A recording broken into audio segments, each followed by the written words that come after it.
Hello everyone, it is Christine here and I am back with another fun little project that came to mind when we got the February prompt for Roxy's Journal of Stitchery, which is Wearable Slow Stitch. And I had the idea to create little sardine or fish brooches and to put them in a real sardine tin. Now, Alex has been laughing at me because I've been saving these sardine tins. Travis, the Labrador puppy, often has sardines for his dinner. And the tins are lovely. They're gold. Obviously, they've got a bit of a sardine smell, and so it takes a number of washes by hand and then a couple of cycles through the dishwasher before they come out nice and clean and with no smell. And then I usually put them out just in the sun just to give them that sun cleansing. So what I have done is created a little sardine tin complete with a little lid that peels back and a little sardine brooch that sits inside. And so I'm going to show you how you can make your own using two different methods. In fact, there's a third method which I'll mention as well, but it's not my preferred method. And to get your own little sweet fabric brooch. And you can tailor it to whatever size sardines. I think tend to be a bit skinnier and longer, but I just went with a shape that was pleasing to my eye. And I've also put some little extra stitches in at the tail just to give it a bit of extra sort of dimension. I've also used tulle as my stuffing, which just gives it a nice, it holds it sort of out nicely, but it's not stuffed full. You can still sort of squish it down, if that makes sense. So yeah, I'm enjoying tulle, and I have a lot of that from Silk and Stitch. So yeah, it's got a little inner I guess a little mattress for the bottom of the can, which I've just made with a piece of felt and then stitched a piece of fabric on top.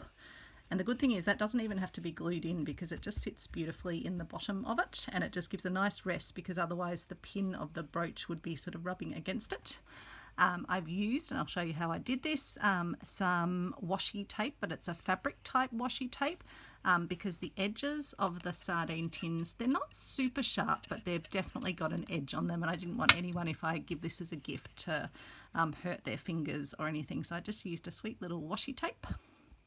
So I'll show you how to use a cleaned up sardine can, how to use either a patchworky fabric like this, or how to just use little fabric scraps to make a beautiful little fish.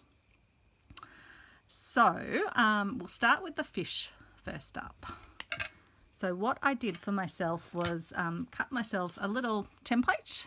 I drew a fish shape, half of a fish shape on a folded piece of paper, and then cut it out, sort of trimmed it if it needed it. But the good thing about using folded is it's going to be a symmetrical fish. I don't think it matters too much. You could definitely freeform your fish as well.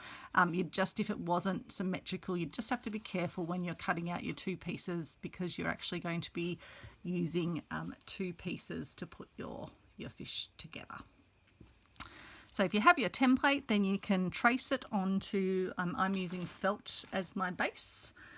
So you just pop your template on your felt, and I just use a friction marker, but you wouldn't even really need to worry because you're actually just going to cut around that line, and that line's going to be covered up anyway, so it won't be too much of a problem. So once you've got that, if you're using the method where you're actually using a beautiful patchwork like this, you just select which area of the patchwork you wanted to take, and you can be kind of strategic. So I could decide I want that for my tail, and then I want to have the different parts of the body coming up, and you would cut out around it. Obviously I'd always try and do it near to the edge, so I'm not cutting out in the middle of my fabric. This is just showing you the concept. And so you'd leave a allowance around it, because that's what you're then going to use to fold over the edge and stitch over so that you don't have a raw edge. There is an option where you actually just leave a raw edge and then do an overcast stitch or a whip stitch all the way around. It just gives you a sort of a scrappier version of a fish. I still love this little one, but I just think this ends up being a neater version, and it will wear better over time if you did happen to want to wear this brooch quite often, or pop it on a bag, or I'm also thinking, and I might show you with this one, how you can turn it into a little keyring hanger as well. But what I'm going to show you is a version where if you don't have a patchwork fabric but want a sort of patchworky effect, how you can get that and how you can again not have raw edges. So we'll work on this one here, and we're going to make a side that goes with the side that we have over here. So I'm going to match up. I've got some more little scraps of fabric, so that will be the head, that'll be the middle of the body, and that will be the tail. And you can do it in whatever division. You could just have the tail in one color and the rest of the body in another. You could have the little head section and then the rest of the tail.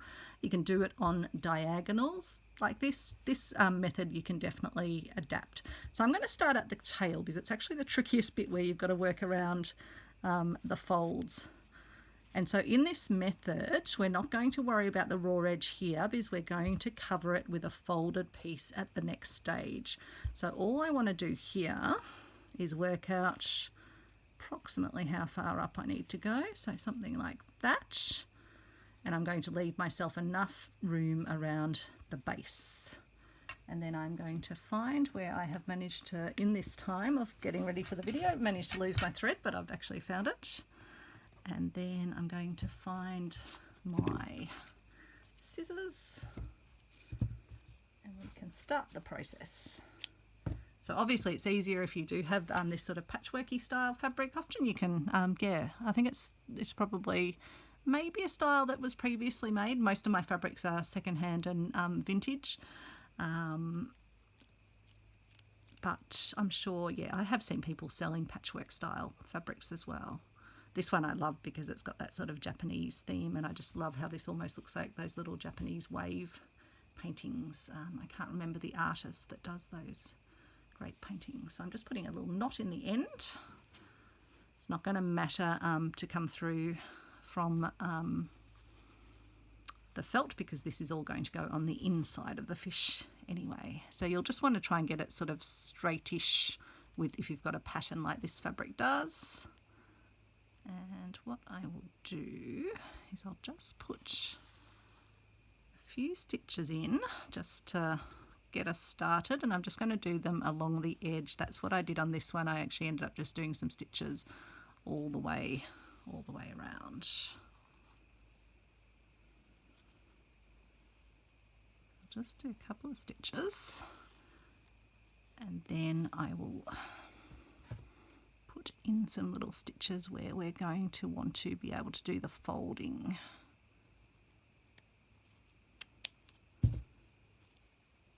Probably even need to snip that a bit further. You don't want to go right up. You don't want to go right up to where the felt is. You just want to go far enough up that you can get it to fold where you want it to. As I say, I think the tail is the hardest bit of this. Once you've got the tail done, it's easy, smooth sailing. Again, I'll just fold this up like that. Put a little stitch in through to that. And then you can actually, with the felt, the good thing is you don't even have to go through to the front. You can just work on the back where you're just catching some of the felt at the back. And now I'm going to trim around the body a little bit. I just need to work out how best. Usually it takes a bit of origami, so I'm going to fold this little corner sort of in, and then that's going to give me a nice little area where I can then fold. And I just need to make sure I'm still getting a little tail shape in the process. But I'll be doing a bit of shaping anyway once it's stitched together, with putting a little pleating sort of stitch in the tail area, I think, anyway, if it's like the other one. We can see how it looks. And again, if you want the tail to be more sort of pointy, you can definitely just do your design however you want your little fish to look. Custom fish. I'm not good at drawing, so I think if I can draw one, I'm sure you'll be able to get a nice looking fish shape.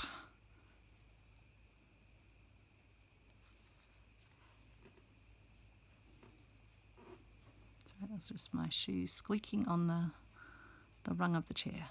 I should sit with my feet properly flat on the floor. Don't know if you can hear the cicadas outside. It's summer, and the cicadas in Melbourne, in Australia, they sing loud.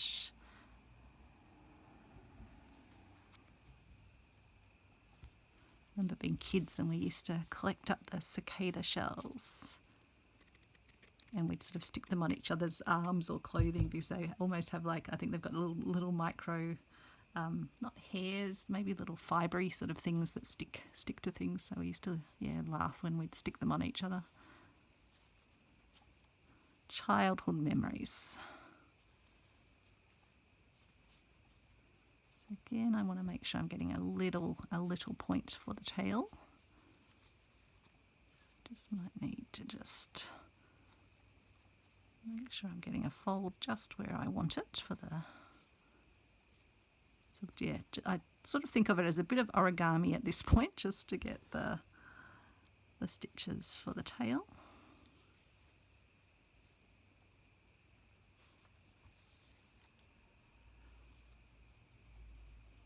But you can shape it further as you go if you need. So again, I probably don't need as much of it around there.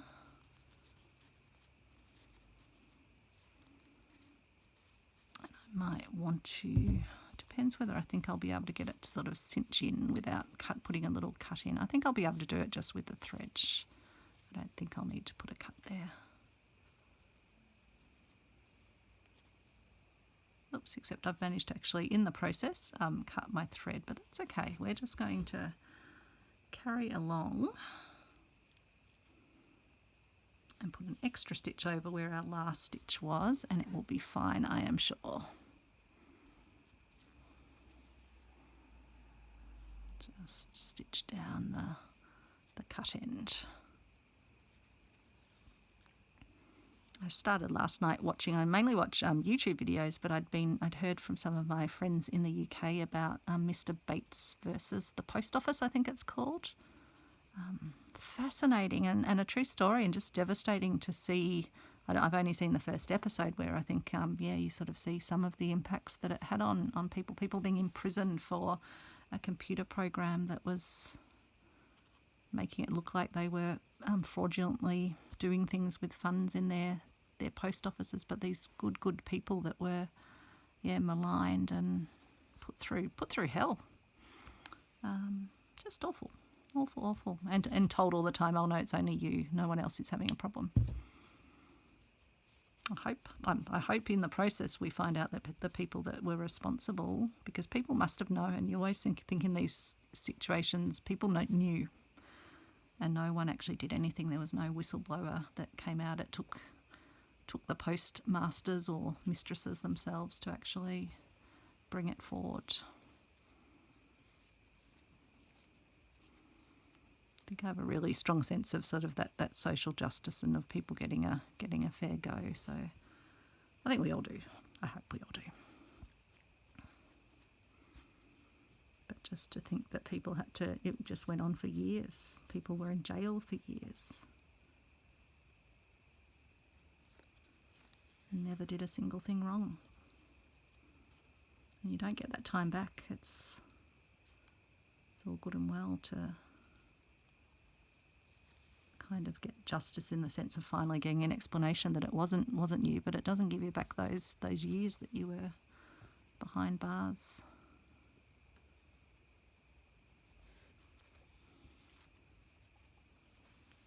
You sort of wonder how those people that are misjailed, how you sort of go forward without a lot of anger about the situation.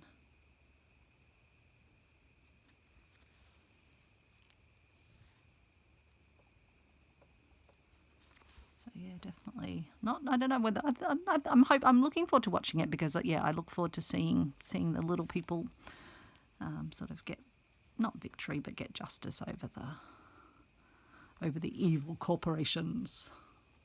But it is a bit heart-wrenching to know that it's actually a true story, and real people went through hell. Just checking how my little tail's going to look when it gets stitched together. I think that will be all right. not after perfection. Can always put, I think I'll probably come up here. So again, I'm just passing my needle through the felt but not through to the other side. It's the benefit of felt, it's sort of thick enough that you can do that. And I'm just going to put a couple of little cinching stitches in just to bring the tail bit in at the end, because I just want that sort of little taily effect.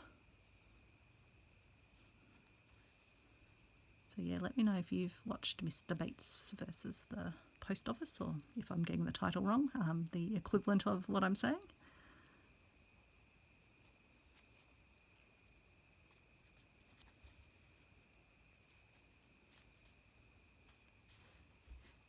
Has quite a few very good actors in it and actresses in it as well. Good cast.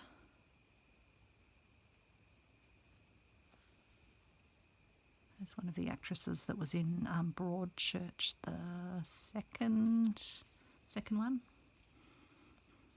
That was definitely edge of the seat, just the sort of the dramatic tension in that. That was huge. I've watched that a few times actually, because I think it's incredibly well done. I don't like anything gruesome, but that's probably as far as I'd go towards something that's of a sort of disturbing sort of genre. But yeah, anything that's really gruesome, I just don't do well with.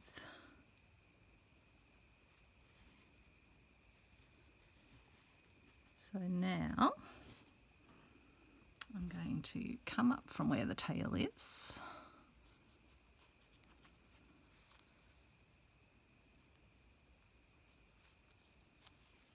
And in fact, maybe on this one I don't even need to do the sort of, the stitching around the outside. We can kind of decide afterwards. It might have helped by doing it on this one, because it just makes it sort of stitch down and sit a bit more firmly against it. So maybe it is actually a good idea to do that. Maybe we'll just do that. Won't take long. Thinking aloud, problem solving aloud as we stitch. So I'm just doing a little running stitch, and I think maybe on the next piece I should do it before I do the stitching down. We'll see. All my crafting is experimental. I'm not coming to you with a final finished idea of how things get done. Sometimes even after I've finished a project, I think, oh yeah, I could do it that way. Maybe next time I try this, I'll do something slightly different. And I'm just using a regular sewing cotton for my thread.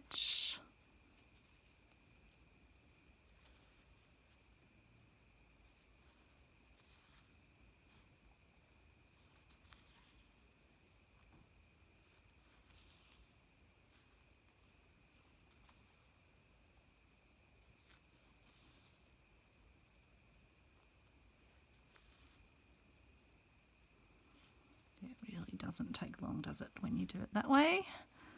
And then do the same here.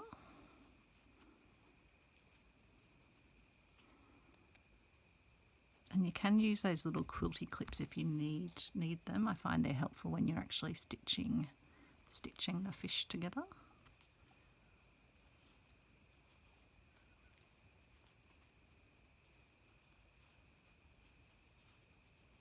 Yeah, I can probably do this in the one movement, fold it over, as well as stitching it down, because as I say, it's much easier once you get to just the gently curving edges. It's really the tail that's the tricky bit. Once you're through that, you're on the home stretch.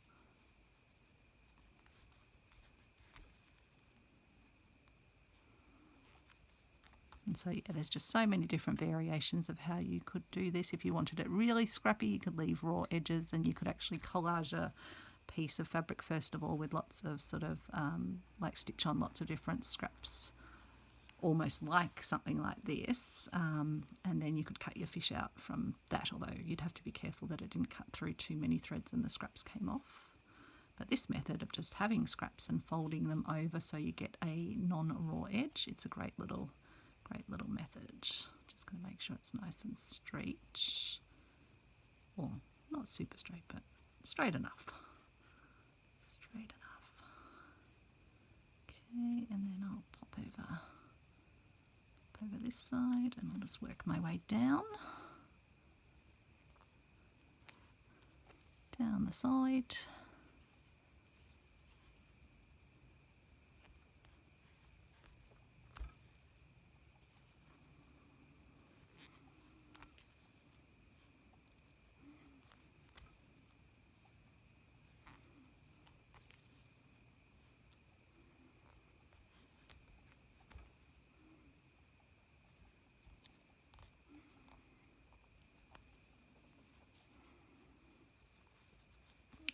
Yep, so it's matching up nicely there, as you can see. Again, it wouldn't matter because on this fish with the two, I just cut it out of two different, slightly bits across of the fabric. It's different patterns on both sides, but really lovely, both of them. Okay, and so I'll do a little running stitch also going across where the fold is as well. Again, you could do zigzags, you could do crosses, you can really do whatever slow stitching floats your boat, and you don't have to use a thin cotton like I'm using. You could use a thicker thread. I used some of my beautiful variegated, hand painted with Inktense variegated thread when I was stitching down my little fish. So again, you could go very, very ornate if you so chose. You could put beads on, sequins on. You can go to town. But I do think the little sardine tints definitely add a lovely, lovely little touch. Alex was definitely starting to look very askance at me as I started stockpiling a little stash of tints. You'd sort of keep seeing them come out of the dishwasher as I put them through for a few cycles. Okay. He said, "What are you going to use those for?" And I said, "Oh, never you mind." And then just before I actually showed him my little prototype, he said, "Oh, that's pretty cool." I think he does wonder about me and my crafting, but that's all right. I've got a hobby. I've got something that keeps me out of mischief, something that grounds me and keeps me happy, keeps me balanced. That's got to be a good thing, hey? So, and I'm not going to worry too much about what I've got in the center here, because when we come to stuff it, it kind of just adds to the, means that it needs less stuffing. All I'm going to do though is just put some stitches across the back just to hold the bits of fabric sort of flattish. Again, not compulsory, it's just going to make it a bit easier as I do things.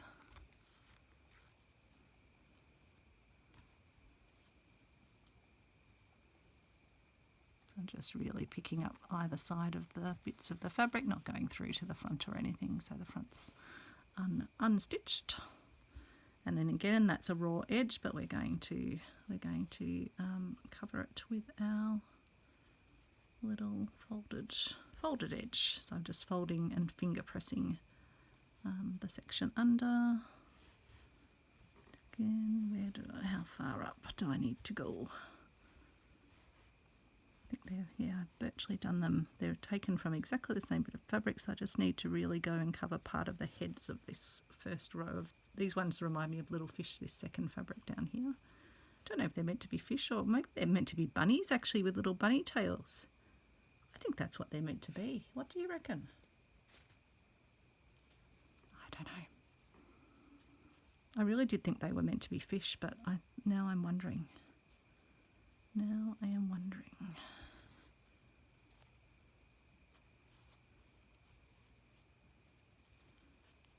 Again, I'll just put it just about there. Fold it over.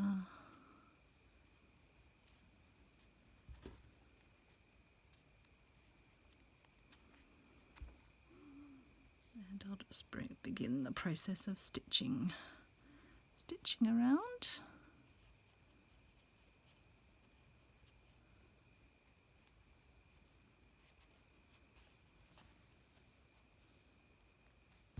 Just making sure that we are sitting sort of flush with the fabric, or flush with the felt, that the fabric is sort of properly wrapping the felt, so that I don't end up with one side of my fish being disproportionately large. given I'm going to be sewing the two pieces together.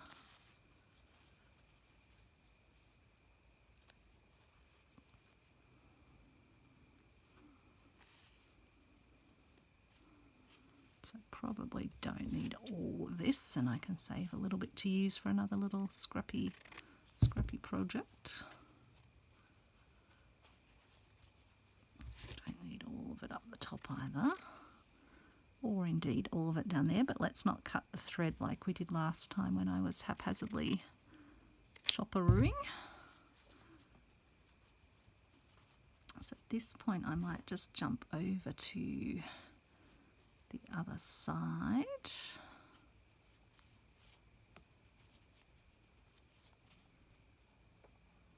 And just get that stitched down.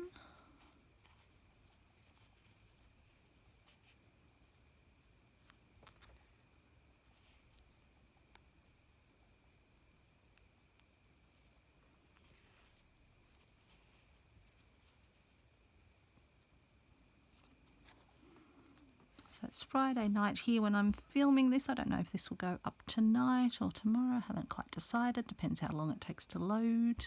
Probably tomorrow, probably Saturday night I'll pop it up, I think. Don't want to inundate you. There's lots of other good videos to watch too. I like to see everyone being supported with their creative endeavours. I imagine there's some folks out there who see it as some sort of, I don't know, competition. But for me, it's about supporting our other creative folks, because they're what create the community and the inspiration, and we all bounce ideas and creations, and we see what other people do, and it makes this place all the more richer. The more people creating and sharing, the better. And those of you that might not be making videos but do take the time to watch and to comment, it's so lovely. I know that from my fellow creatives, it definitely means a lot to them when they've shared something and you get someone sharing back that they've got something out of it.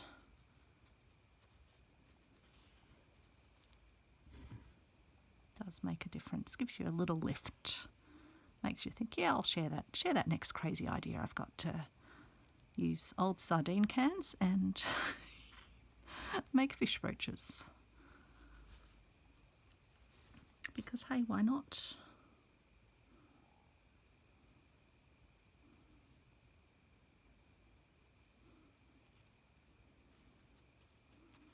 So I definitely think I've got a bit too much fabric here. Again, let's be careful not to cut anything that we don't want to cut.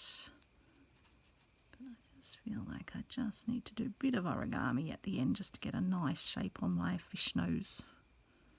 Do fish actually have a nose? I think they do. They have gills though, don't they? That's how they breathe. Now I'm just going to hold that down while I get my thread threaded to keep my fish nose nicely in place.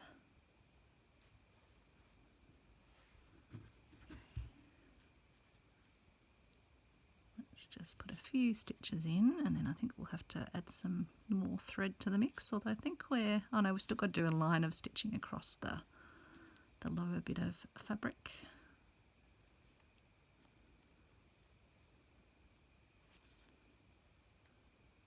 Okay, let's just tie that off.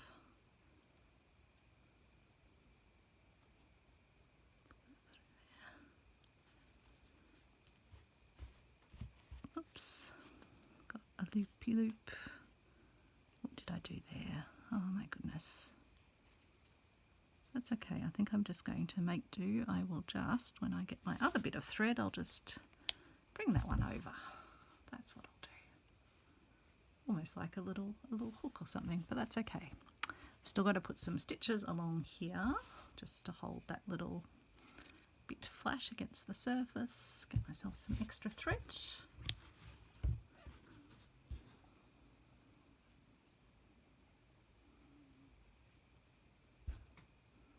So if you want the easy version, just definitely go with a single bit of fabric. But if you want to use little scraps, and I do love these little scraps, they come from the little sample bits of fabric from the reverse art truck, and they're from Italy, and they've got the sweetest little designs on them. So I've got a lovely little stash of them that I haven't really been using that much beyond some of my little mini Easter snippet rolls that I made for the table last year. I'll include a link to those if I remember, because they're a great little activity.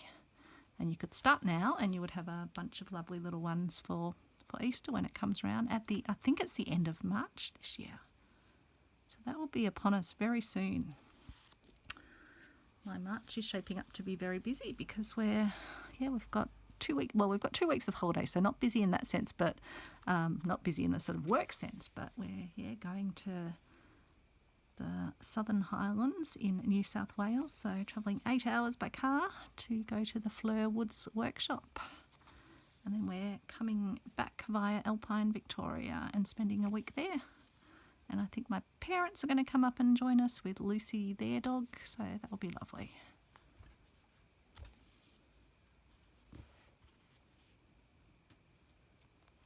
Travis will have a playmate, a doggy playmate, and it will be nice. My dad's got an electric car. He's a passionate electric car aficionado, so I think he was excited to discover there's some more electric charging stations up there now. My parents have always been very much at the forefront of whatever they can do for environmental sustainability. They had solar panels well before anyone else did, water tanks well before. I mean, I think growing up, Mum was pretty much a bit of a, I don't know, I guess, yeah, probably a bit of a hippie, I guess. She spun her own wool, knitted her own jumpers. Bit of a self-sufficient. I remember she always made her own bread. Beautiful wholemeal bread. Once you had a taste for freshly made bread, it was hard to have. Like, we just didn't have white bread growing up. I think it's only sort of in our latter childhood years that we even had it. Maybe we had it at I think actually we did once in a while have it at friends' houses, or a white roll or something, but generally it was wholemeal bread. So there's our little fishy halves. So they're stitched around the outside, and also little stitches across there, and the backs are all like that. So at this point, you could do whatever further embellishment. You could do stitches down the body of it. I'm not going to do that because I don't want to take up all your time. What we're now going to do is just go around and do a whip stitch. You could do an invisible sort of ladder stitch if you wanted, but I think the whip stitch works quite nicely, and it just gives you a nice solid edge. So with the whip stitch, you're just catching either bits or the overcast. I think I'm using the right terms. So many different terms for the same stitch often.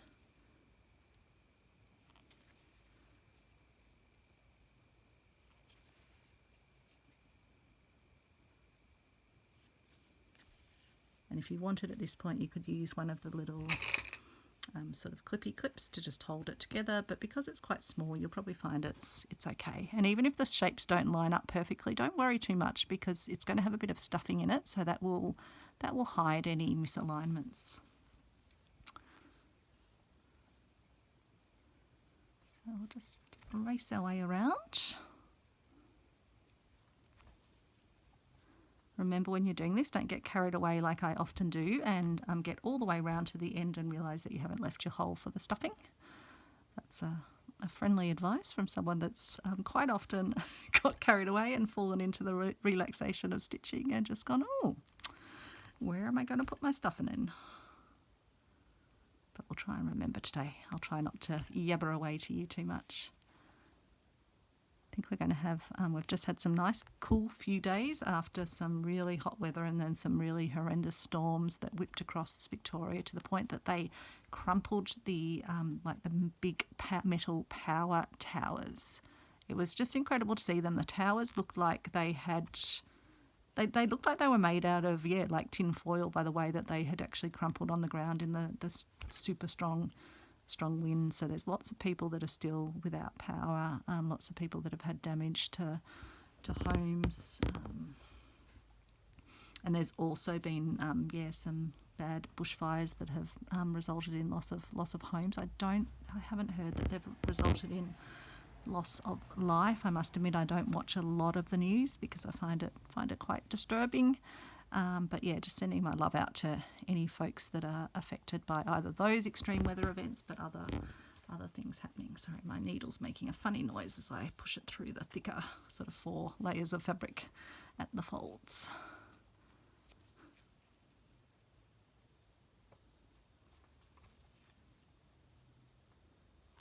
It's easier where you're not on a fold of fabric.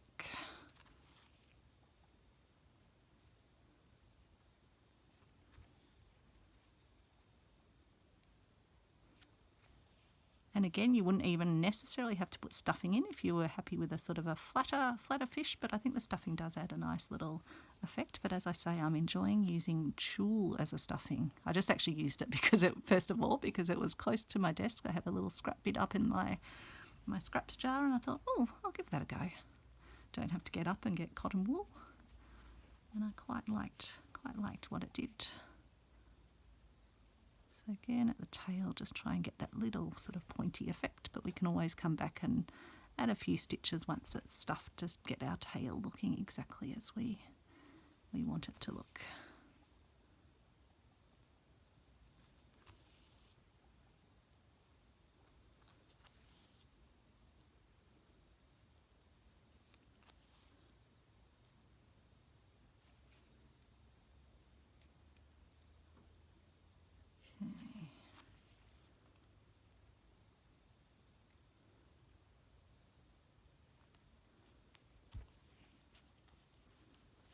That's the body so far.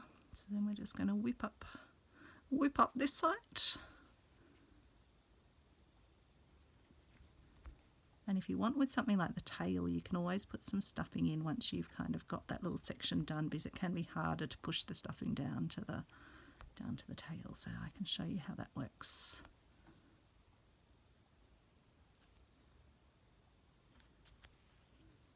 Again, you'll just work out your own sort of method, but I'll share some tips and different ways to do things along the way.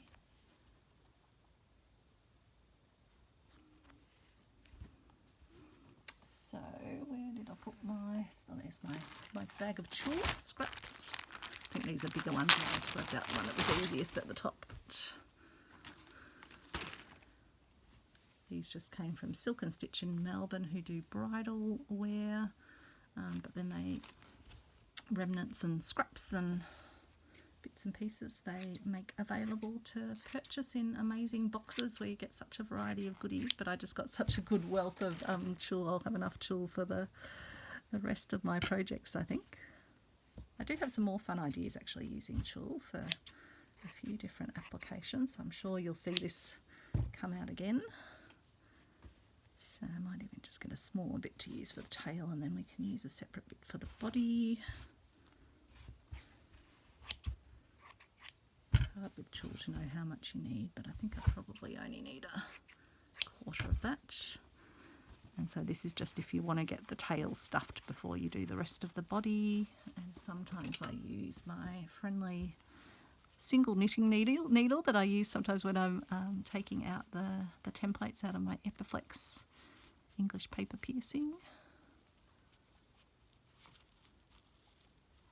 As you can see, it starts to, when you add the stuffing, it just takes on a different effect.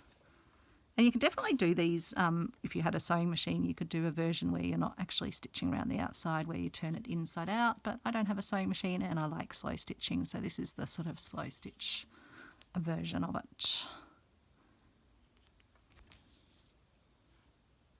Just kind of things come into my mind, and then I adapt them, come up with something. And as I say, I often keep evolving things over time as well, but I'll share them when they first come, and then if I have a major evolution of it, I'll come back and share that as well. Sometimes I think also just the process of doing is the thing that actually lets you kind of think through the project. I'm not someone that would make a sketch of beyond my sort of making my template to cut out. I'm not someone that can kind of sketch my work and have that forethought of what it's going to be looking like in its entirety, or what the method will be in its entirety. I actually have to start stitching to do that, which is interesting. And I find through the process of when I'm actually doing the stitching, a lot of it kind of falls into place, or I'll have new ideas that I then add in as I go, or just a little tweak to the technique that changes it. Because I first started out just making a raw edge one, and as I was doing it I was thinking, I wonder how I can not make it a raw edge, and that's when I thought, I'll try it with the felt, because this one was just made with fabric. I actually stitched around it with a metallic, so it's got a nice little sheen to the outside.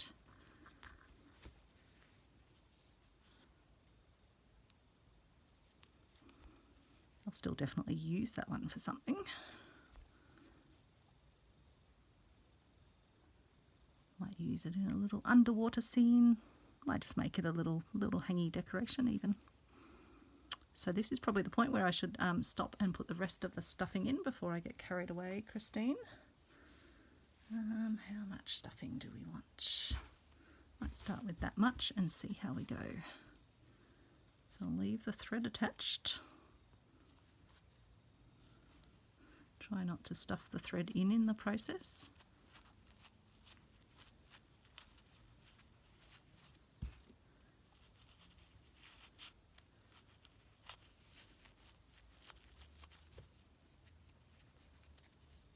I think I need a little bit more.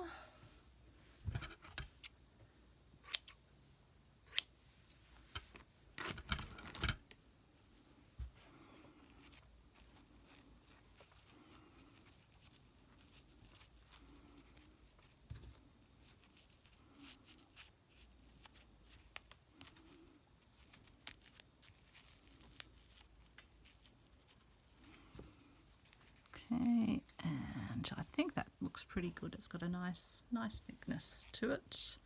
But again, you just sort of do whatever thickness, however stuffed you want it to be. I guess it depends what you're using it for as well, and what feel you want with it. If you're using cotton wool, it might be more or less that you use. You could use your orts, your leftover threads, if you're not making ort beads with them.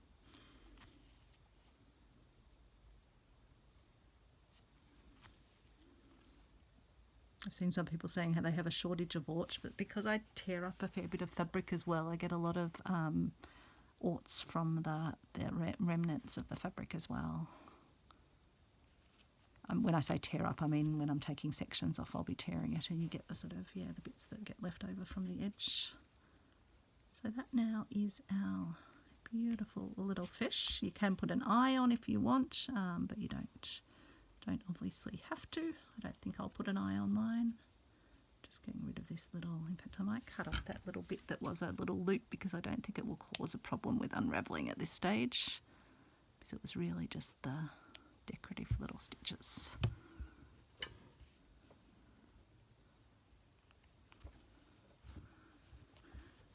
Okay, so with this one, if I don't want to make it a brooch, I had an idea that I'd be able to use the little ring pull that actually comes off the cans. I don't know if I've got one of the lids handy here, but it's essentially, the little ring pull that attaches. It's got a tiny sharpish bit just here inside, but I thought if I put a bit of felt over that and make a little loop, and then I can put a stitch through where the actual hole is here, and that would just get rid of any of the sharp bits, because in fact the back's not at all sharp. So I thought that could then be something that can just attach onto the key ring and make a little key ring fish shape hanger, little key ring decoration is what I mean. Sure, I guess I might tie this thread off so that the fish is secured.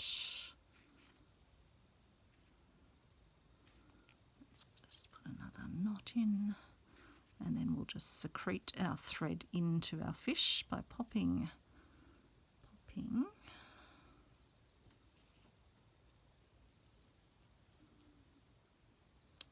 let's just pull our thread so it's tight in the end of the needle. Leave a tiny little tail, and then we pull our needle through, and that's going to put the end of our thread inside our fish, and that is very cute, I think.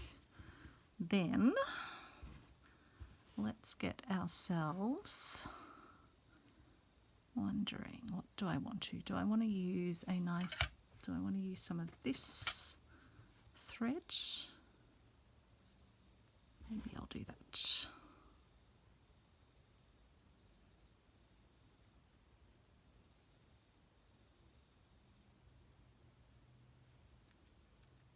And again, you could add some beads as a little hanger. I thought I'll keep this just simple because I thought I might give this as a little.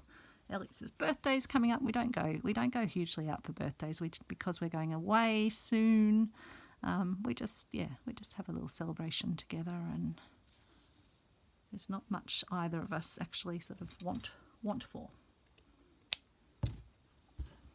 Even when I'm buying my Thrifty Thursday hauls or other secondhand goodies, it's not like I absolutely must have them.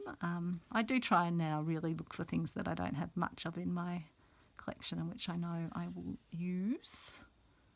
But yeah, we've both got what we need in life, so it's kind of more about just having a few handmade goodies to make the day special. So I'm just putting some little decorative stitches in that are also doubling as little holding stitches too. I might just put another one through from here, and then we can take it down and attach it to our fish. So I'll take it back into the felt and pop it out at the next stitch, and then pop it out to pop it over to here.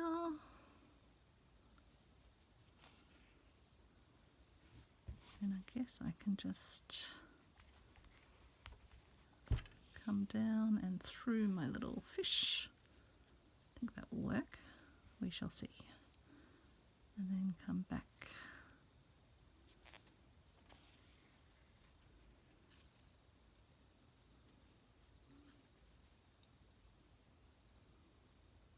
Whether I need to just pull it a little bit tighter maybe. Yeah, I might just do it with a few more little stitches that just hold it a bit firmer there.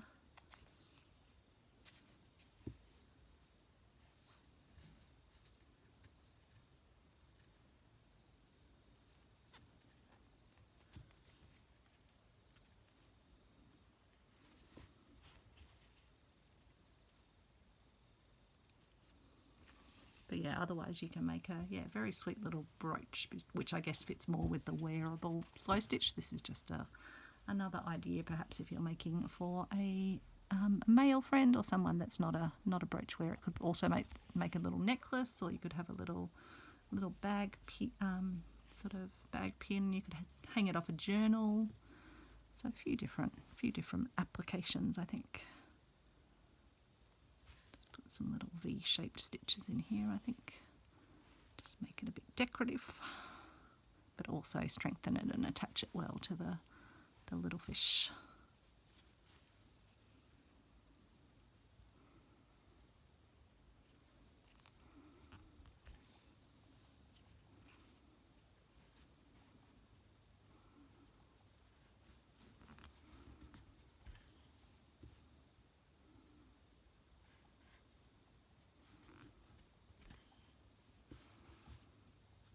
Almost like a little nose, although I think before we established that fish don't have noses, or maybe they do.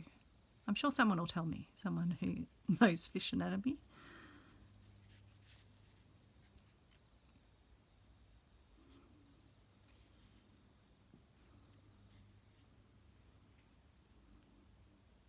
Okay, and then I'll take it through to the back and just put a holding stitch or two in, and then we can trim it off.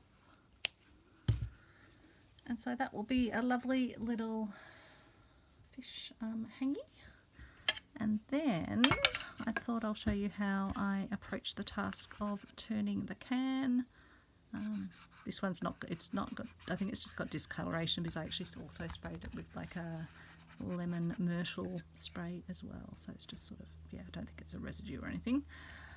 So for the bottom piece down here, all I did was traced around the bottom of it and then cut it out, and you can sort of, yeah, if you cut it a little bit larger to start, and then you can trim it down if you need to. But I don't mind it sitting a bit firmly, as in having a little bit of extra, because it just helps it to sit firmly in the base.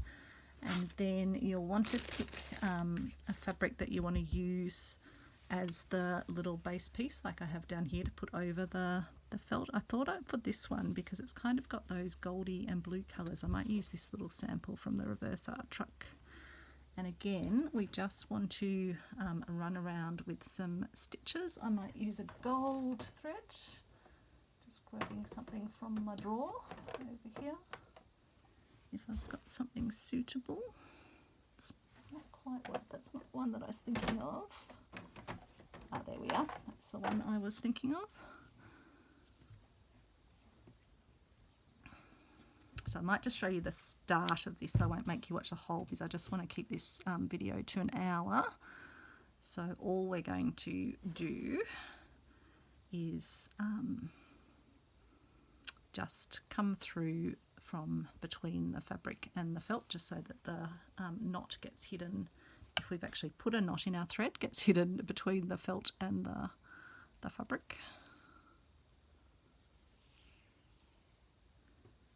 So I'll just pop through there.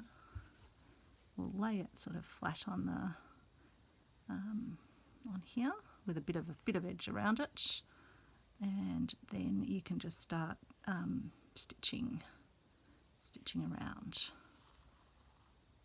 And again, you could just adhere some glue on, or you could just leave it with just a coloured felt on the bottom. So a few different alternatives here, and you'll just work your way all the way around stitching it, just with a little running stitch, and just keeping your needle sort of going through the fabric so that it comes out pretty evenly on the front. But I find it actually easiest to stitch from the back, because then you're keeping it sort of evenly inset from the border. So once you've stitched all the way around, which I'm going to pretend I have done,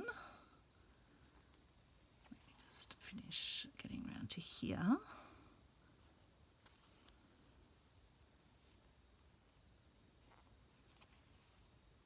So let me just secrete my needle in here without then cutting my thread.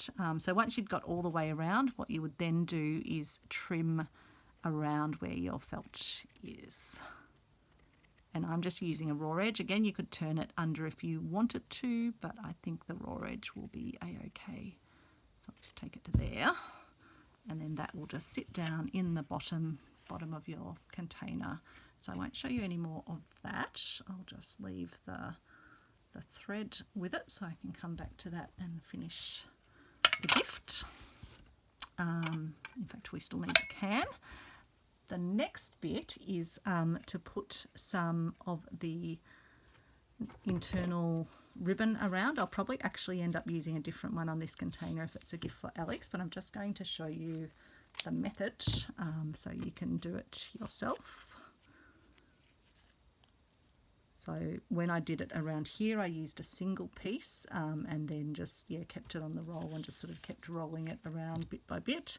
But what I found is you need to put some little slits in where you're going around the curves, or just use sections of it. So I'll show you a curve, because that's the trickiest bit, as well as actually getting the backing piece to come off. That's the other tricky bit. Let me see if the needle will help me do it. I can see exactly where it's got to. Again, I got these washi tapes secondhand, so some of them are very unsticky, but this one's actually got quite a bit of stick in it. There we go. So in this case, I'll peel it all off, but in the other case, I was actually doing it bit by bit.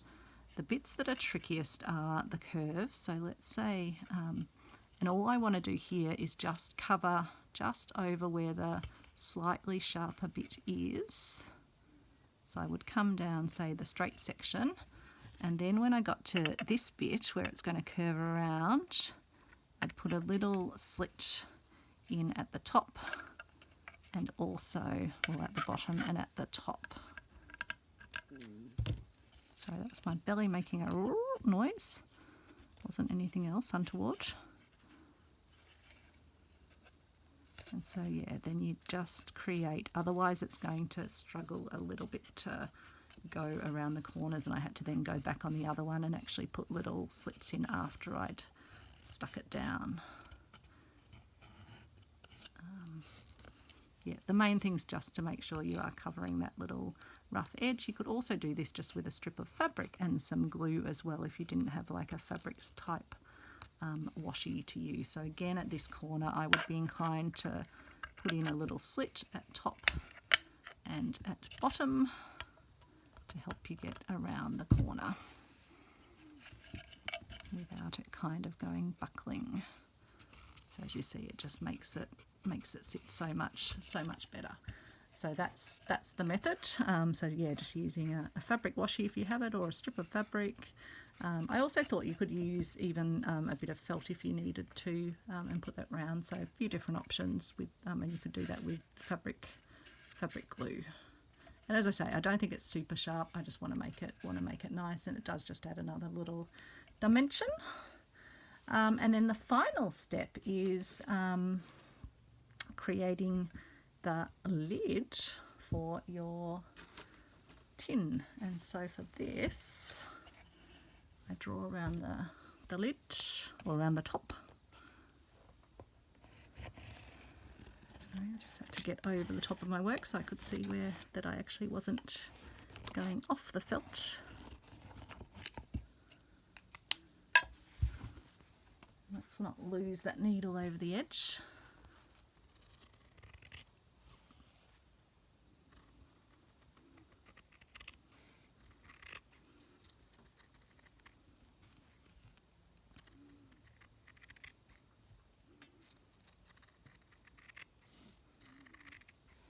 So I like to just cut around the outside first, and I can always come back and trim it if needs be. But I sort of want to get it, so yeah, this is definitely too big, so I'll just come back and trim an equal amount off it.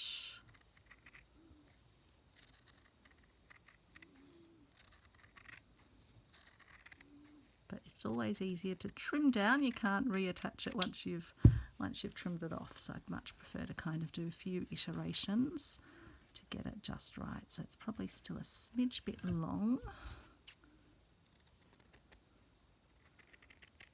So I might just take a tiny bit off. That might be enough. Yep, that's pretty good, I reckon, actually. So what we're going to do is also get a little fish shape like this. So we're just going to cut out our fish template.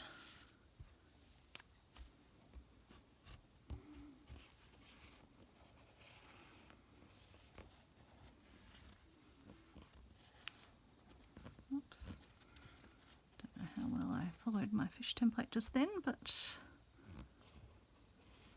if you do it on card, it sometimes works a smidge better, but this is fine.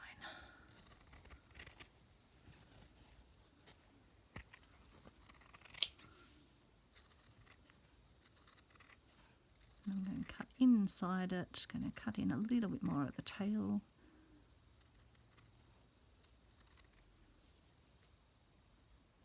I didn't end up needing to add that little gathering stitch on the tail of my most recent fish, because on this one, yeah, I just put in a couple of little stitches to just, yeah, pull it through. So you've just got that option if you do want to do that. And so to do the top, all I do is I use the tail as my little pull, like almost like my little ring can pull. So that's going to go at the other end. And then if I want to, just thinking which of my variegated threads I might use, this blues, because yeah, my piece is blue and gold, so I might use the blues without the purples.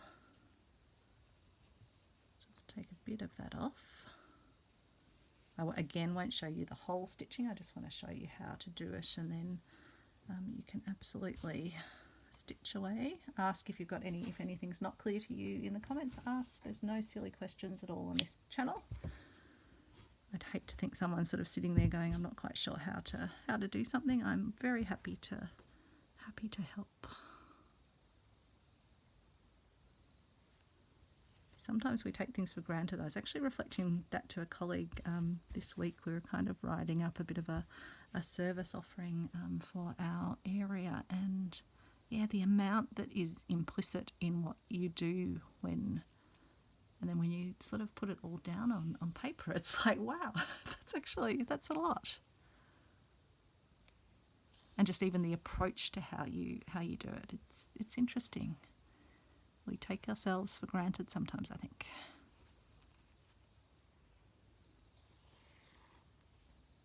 Or kind of undersell as well. I was sitting on an interview panel this week, and yeah, someone that absolutely has an amazing skill set, just because of the sort of the way interviews go. Some people end up underselling their incredible skills.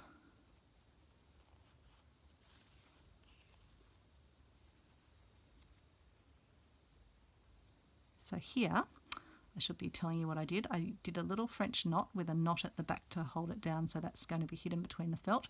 I've then popped up through the felt, and now I'm going to work my way around doing running stitch and just picking up a bit of the underfelt but not going all the way through to the back. There it looks like I've almost gone to the back, so I'm just going to do slightly less. So you are attaching it, but just attaching it to the felt. Just go for a few more moments, because I want to show you when we get round to the tail. I'm sure you won't mind hanging out with me for a few more minutes. Mr. YouTube might not like it. He doesn't often like to upload things more than an hour's in length. I suppose I could always cut out a bit of it, but we'll see how we go. Shouldn't take me that long to get round to the other side.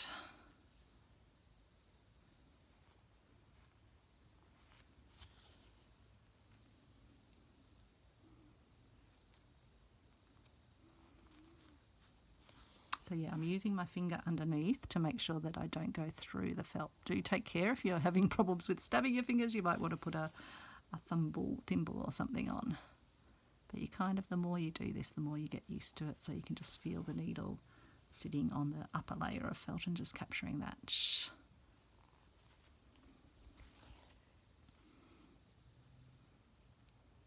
So because I want this little tail bit to be a little flippy bit that we can pull the lid up with, when I get to this point of the tail, I'm actually just going to stitch into the upper piece of felt, not actually stitching into the base felt. And I'll go all the way around the tail doing that. So I'm just adding the decorative stitching, but we're not attaching it to the lower layer.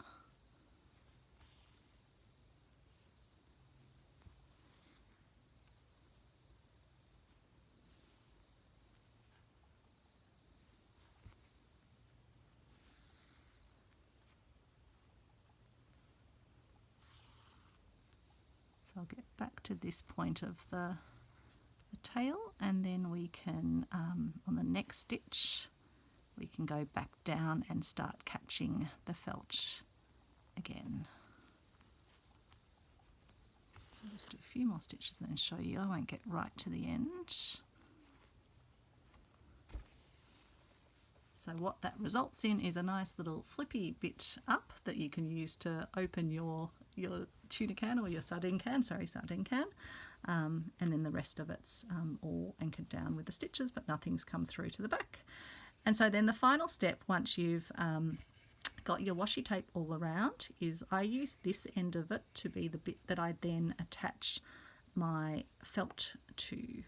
And so all I do is get a bit of fabric glue, and remember, if you've got your washi tape, the fabric glue will be applied I apply it just to this end area here, and then I apply obviously my finished felt fish piece, and just push it down and hold it for a bit so it gets stuck down, and then let it fully dry. And then once it's fully dry, you can just as easily open it up. And I just love that you can leave it sort of sitting like displaying on the your dressing table like an actual sardine tin. I just think it is such a fun little project. I have to put my little fishy back in there, and just such a lovely little gift to have for someone. It's very fun.